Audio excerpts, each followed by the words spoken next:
Guys, I want you to watch this and pay very close attention because this is the stuff that is destroying people's wealth, destroying it. This mindset, this thought process, it's circulating everywhere. So watch this and I'll give a couple comments again at the end.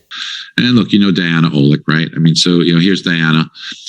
There's hundreds of these that you could pull up, but I just have a few just to show you how crazy this is. So in October 2015, she says a housing bubble larger than 2006. Well, we know that was wrong. But if you would have been scared out of buying a $300,000 home, you would have lost 5.1% or $15,000. So the next year she comes right back. She's wrong. She says, we're in a new housing bubble. Well, would have cost you $17,000 or 5.4%. So the next year she says, hey, homeownership doesn't build wealth.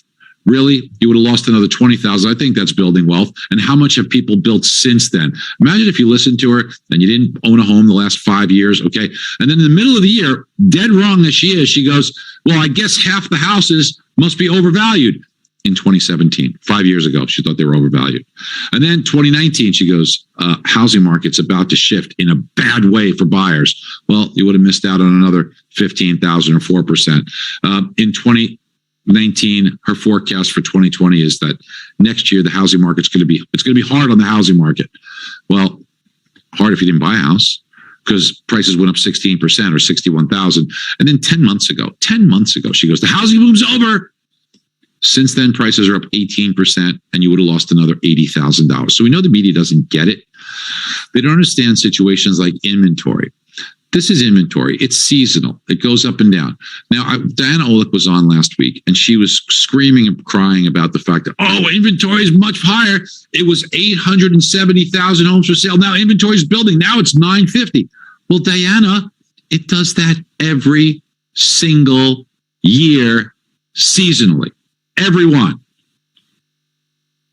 So it's going to go higher still, and she's going to be trying to strike fear into people's hearts. But look at the trend. The highs are lower, the lows are lower. This will build and come down, and there is no solution for inventory right now, folks. You want to scare people and think it's a housing market? Compare apples with apples. During the housing bubble, 3.8 million units for sale. Today, 950,000 units for sale.